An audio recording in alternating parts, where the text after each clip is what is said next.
kao zora. To je Dunav plavi, usudi najavi, koji moja lađa voli. Kao kraj golubca, jedno srce kuca, ženo. Pozdrav narode, dobrodošli na moj kanal. Ja sam Radoslav i u ovom videoklipu vidjet ćete 5. dan žetve pšenice. Ovaj put imamo akciju u Čortanovcima i vrlo je onako živopisan kraj, vikend naselje, tako da mislim da će biti vrlo zanimljivo i što bi trebalo da bude bitno za danas. Ovo bi nam trebalo u stvari, ako Bog da i ako sve bude funkcionisalo kako treba, biti prvi dan, ono, ceo dan normalno da radimo. Ovo sve do sad je bilo nešto kilavo po pola dana žetva. Uživajte. Dunavu sam poklonio dane, divne noći iz mladosti rane. Evo odmah, posle par minuta Mire je već napunio prvi bunker i kipuje mi. Pošto je Mika uzeo pre podne slobodno, ima nekih obaveza, sada ću morati da odem po Belorusa kojeg smo tu već sinoć doterali u Čortanovce da bi imali prevoza. Ostavit ćemo Mireta samog nek radi pa ćemo posle snimati ove zanimljivije detalje. Evo ovdje je sinoć Mika parkirao Rusa, sad kupim Rusa i vozim na njivu. Evo vidite, sad sam se ovdje sa strane parkirao s Rusom, idem Mire napunio one moje prikolice i da ja polako krećem, naterat ću posle ovdje Rusa malo bolje da stoji, da on možda kipuje. Sad vam ne mogu nešto dronom snimati, zato što moram da idem, sad sam u frci, vozim 2 traktora odjednom, prevoz mi je sad kritičan, tako da morat ću ići. Uglavnom posle će biti bolji snimak. Evo, frka se nastavlja, Mire mi je koliko toliko napunio, ove prikolice nisu baš idealno pune, ali da više ne bih čekao. Oj jebem ti pada telefon, da se ni razbije. Krećem za Bešku, znači moram ići to da iskipujem, nadam se da ću se brzo vratiti. Naterao sam s Rusom one 2 zmajevke pa ima da puni, tako da za sad nemam baš nekog velikog vremena za snimanje, u gužvi sam. Evo, izručio sam ovo ovdje u zemljoradničku zadrugu Beška. Nisam stigao ni ovdje ništa da vam snimim, ovo je baš sam u haosu, stalno me neko zove telefonom. Ne mogu da se organizujem sa snimanjem nikako, evo sad kad imam slobodnih momenata uspijem da snimim. Uglavnom za sada sa nekih 3,3 hektara. Ima 19.000 kg, 19 tona ima, 13,6 laga i oko 80 hektolitara. Ovo ostalo je sve u jusu. Tako da, evo, prva tura urađena. Znači, prije 11 sati sam uspio da stignem i vraćam se nazad na njivu. Generalno neki plan nam je danas da uradimo oko 20 hektara. Ovdje u Čortanovcu imamo oko 18,5 hektara i u povratku u Beški imamo oko 1,5 hektara. Krenuli smo od najdalje njive, znači koja je nekih 4 hektara, i prešli smo na sljedeću njivu od 5 hektara. Naravno vidjeli ste kako ja zbog Mikinog odsustva vozim 2 traktora i ove 2 prevoza sa po 2 prikolice, pa sam ja sada na brzinu otišao i prevezao sve na jednu njivu kako bih imao bolju kontrolu i uvid šta i kako dalje. Doterao sam Rusa.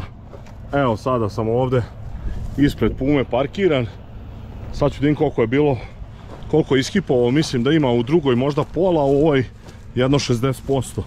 Otprilike trebalo je da bude jedno još 8-9 tona. A da, to je to. 9 tona otprilike ima. Tako da, evo, konačno smo se premestili na ovu njivu. Ova njiva je od 5,5 hektara. Znači, onu prvu od 4 hektara smo završili i mislim da ćemo nekih imati 6 hektara do podne završenih, tako da imamo za sad dobar tempo, a sad ću pokušati malo nešto da vam snimim i dronom.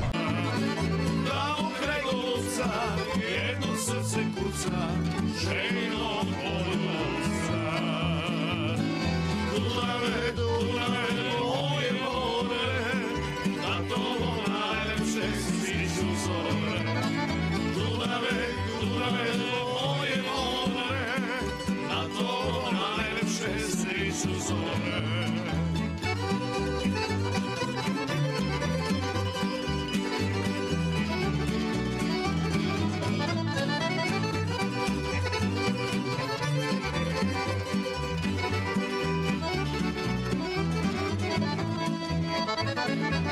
Dunavu sam poklonio dane, divne noći iz mladosti rane.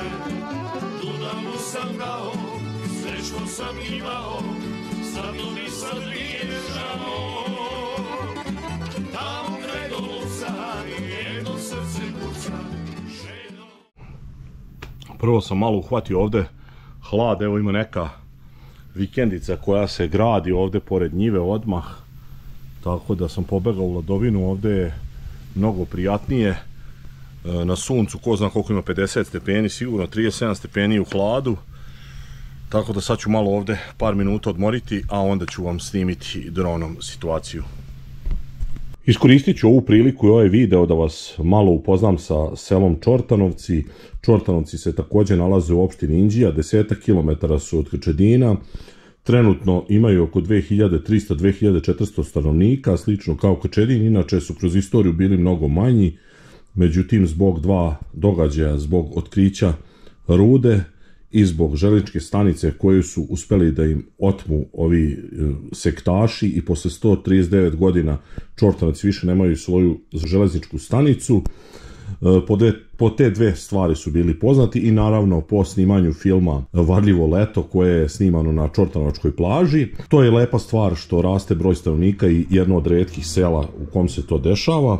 Šta je još bitno, da samo ime naselja je nastalo kao da su od ručke reči čortan, to je 1,5 kila neka mera bila, da kao čortan ribe za novce se išlo i kao tako je nastalo ime. Tu također postoji u Čortanovcima stara rimska tvrđava koja je bila jedna od najvećih u ovom delu Srema, i otprilike to su neke bitne stvari s kojima sam hteo da vas upoznam za ovo selo vrednih domaćina i naših dobrih komšija.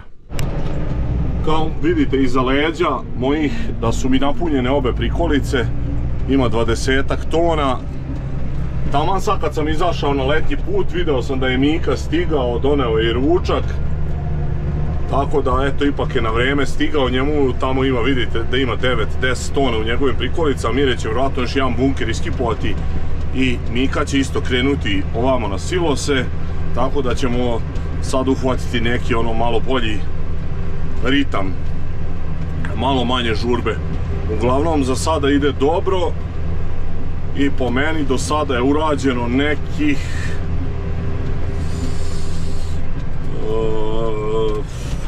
14 jutara, koliko je to, 7, oko blizu 8 hektara smo uradili, a još nema 1 sat, tako da ide dobro. Evo, stigao sam na vagu,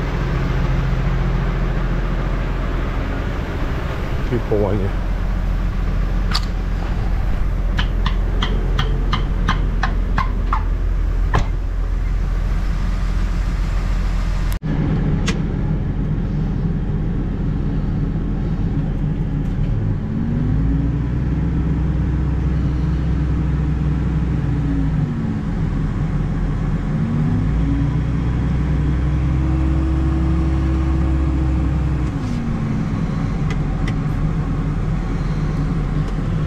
Evo, iskipovana moja druga tura, ovu sam imao 20 tona, fali 100 kila. Uglavnom, sad ćemo vidjeti, mora da je još manja vlaga, tu negde oko 12,5 očekujem vlagu i 79 ponovo hektolitra, nadam se. Tako da, sad bi trebalo Mika sljedeći da meri. I kao što to obično biva u ovakvim situacijama, kada dođe do opuštanja, dešavaju se propusti i greške. Mika je došao, vidjeli ste, doneo je ručak, sve je išlo kako treba, čak smo i 1 hektar bili ispred nekog proračuna da bismo postigli onih 20 hektara. Ja sam napravio neku matematiku kako treba da radimo oko 2 hektara na sat. Mir je radio neka 2,3 do 2,5 hektara na sat i mi smo uspjeli da uštedimo nešto vremena, i onda smo rešili da ne jedemo ono kao obično što radimo, da jedan od nas vozi kombajn, menja Mireta dok Mire jede, gde smo napravili kobnu grešku, jer automatski time ne bismo zatvorili vrata koja smo znali da nam je problematična brava, ali nije nam se dešavalo da ne možemo da otvorimo. Dešavalo se da minut, dva nas nešto zeza. Još naravno, čim smo izašli iz ovog vikend naselja, odakle niste vidjeli mnogo snimaka, ali mogli ste možda da vidite da su tamo pored vikendice, tu su bandere, Čortanovci se jako šire što se tiče tog nekog turizma i naravno desilo se šta se desilo, to ćete vidjeti, kombajn nam se zaključao, vidjet ćete neku rekonstrukciju tog događaja kako sam ja uradio kući, pošto je tu bilo baš tenzije i kao što kod mene uvek bude zbog nervoze, i Mire se iznervirao, iako on to ne čini baš tako često, tako da smo na jedvite jade uspjeli ovo nekako da razrešimo i da nastavimo sa radom. Evo, to je ova brava i znači tako je čvrkao, nije htjelo da otvori, mi smo pokušali tu ove limčiće da pomerimo, naravno odmah da vam kažem, ovo je sada rekonstrukcija događaja, pošto to što se tamo dešavalo na njivi nije bilo za snimanje, nije bilo ni malo prijatno, bilo je baš puno nervoze, svađe, nismo imali pravog alata, uglavnom znači tu se zaglavilo, nije moglo da ovaj klik nije moglo da napravi i na kraju smo morali da skinemo, kao što sad vidite, sad nema ove zaštite, znači skidali smo ove šarke, međutim ni šarke nisu puno pomogle, pošto je ovdje ovaj amortizer nije dozvoljavao se otvore vrata, onda je Mire ovuda uspeo da progura neku armaturu i tom armaturom je ovu ručicu uspeo da podigne i tako smo otvorili i ušli u kombajn, ali sa više od sat i po vremena zezanja oko svega. Tako da evo sad sam to objasnio šta se dešavalo, pa možete vidjeti kako smo na kraju završili video. Evo Mika je stigao, jede. Ja sam se sad preznao, mora da mi pritisak 200 sa 150. Iznervirao sam se, evo sad sat i po vremena nismo mogli da otvorimo kabinu od kombajna. Mire je napravio pauzu da ručamo u stvari i zatvorio kabinu i neće za majke Božije, nije htjelo da se otvore vrata. Evo sad smo 100 stvari, na kraju smo skinuli šarke i opet nismo mogli da otvorimo. I na kraju je Mire nekako uspeo da provukao je neku žicu, iznutra je povukao bravu i otvorio vrata. Ovo je nevjerovatno šta se dešava. Evo sad smo izdangubili, sad je pitanje uopšte da li ćemo stići da završimo sve što smo planirali danas, a išlo je lepo, uradio je bio nekih 9 hektara za 4 sata, tako. Malo jače od 4 sata, međutim, sat i po vremena smo sad izdangubili.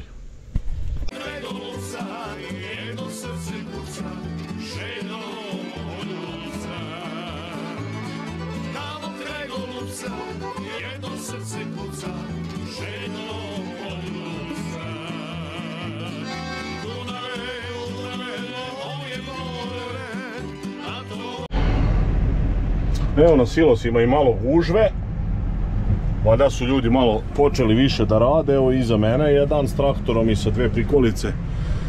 Uglavnom krenulo je samo kad smo se izvukli s onim haosom sa bravom. Ovo je bilo strašno, evo vidjeli ste šta se dešavalo. Nismo mogli to da riješimo, znači haos, zaključano, ne crkla me sad brava, moramo nabaviti bravu. Mislim, taj jezičak je odavno iskočio za zaključavanje, ali je normalno funkcionisala brava, samo nije mogla se zaključiti. Međutim, havarija.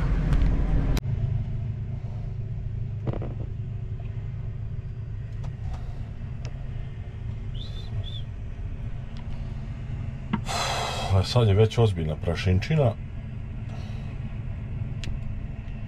Mire i Mika se druže u kombajnu. Opustili su se posle one nesrećne situacije sa bravom.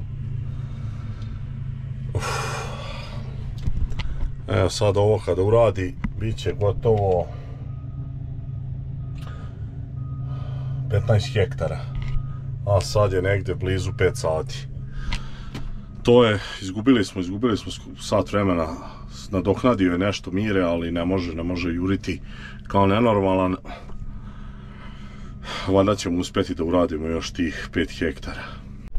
Evo sad sam morao ovu betončinu s ovom armaturom, da li je to bio neki poklopac, šta je ispod ovog podvožnjaka, starog, evo vidite, to sam morao da bacim u stranu, da li neka deca su namestila da neko probuši gumu, nemam pojma. Uglavnom, eto, uvijek ima nekih zanimljivosti. Mire je napred, eno vidite kolica i prelazimo, još imamo neka 4 hektara, sad je 5:30, mislim da ćemo uspjeti da uradimo tih planiranih 18-19 hektara danas. A ako bude Mire raspoložen, usput imamo još neki 1,5 hektara, pa možemo i tih 20 preći. Ali ne znam da će biti dobre volje. Evo vidite ovdje koze, ima svega usput, vrlo zanimljivo u ovim Čortanovcima. Evo, sad idemo na njive koje su, kako ja kažem, na lepšem položaju, jesu manje, ali nije problem.